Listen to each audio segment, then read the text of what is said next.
નમસ્કાર, મારું નામ જયેશ આહિર છે અને ગુજરાતના સમગ્ર જિલ્લા અને તાલુકામાંથી ટેટ 1ના પાસ આઉટ ઉમેદવારો અહીંયા પર ભેગા થયા છે.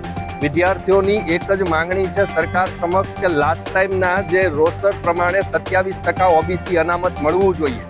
મને જે મળતી માહિતી છે એ પ્રમાણે ગયા વખતની ભરતીમાં પણ 13.86% જેટલા જ ઉમેદવારો ઓબીસીના હતા, જેની સીટો ભરાણી હતી, બાકીની સીટો ખાલી રહી ગઈ. હવે એની સાપેક્ષમાં આ વખતે ઉમેદવારો જ્યારે અહીંયાથી જિલ્લાઓમાંથી ભેગા થાય છે, વારંવાર સરકારને રજૂઆત કરે છે, તેમ છતાં સરકારના જે અધિકારીઓ, જે હોદ્દેદારો છે, એ ખાલી એટલો જ જવાબ આપે છે કે તમારી માંગણીઓને ધ્યાનમાં લઈ લઈશું. ખોટા અલગ જે બહાનાઓ છે એ બહાનાઓ વિદ્યાર્થીઓને બતાવે છે. કોઈ યોગ્ય સંતોષકારક જવાબો મળતા નથી.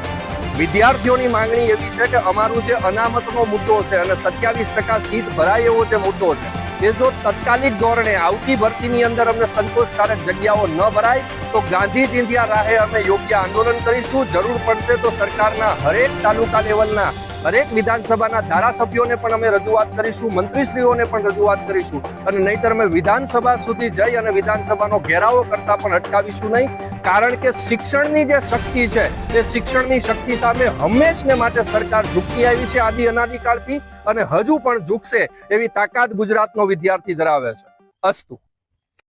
હું ટેટ 1 ઉમેદવાર, મારું નામ ધારા છે. અમે આજરોજ 27%ની માંગણી કરવા માટે અહીંયા આવી રહ્યા છીએ.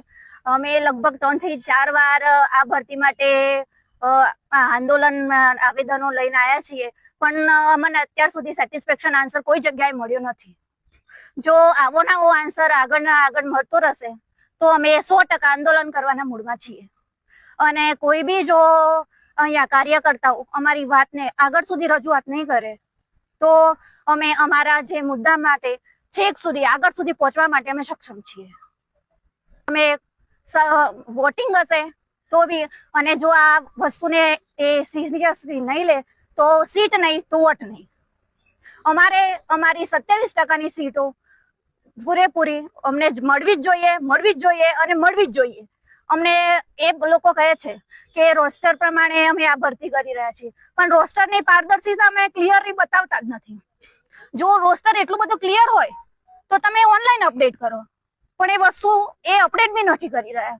તો આ વસ્તુ એ લોકોને આગળ લઈને ચેક કરવાની જરૂર છે કે તમે આ રોસ્ટરને તમે પારદર્શિક કરી અને તમે ઓનલાઈન જાહેર કરી શકો છો, જે એ લોકો કરી નહીં રહ્યા.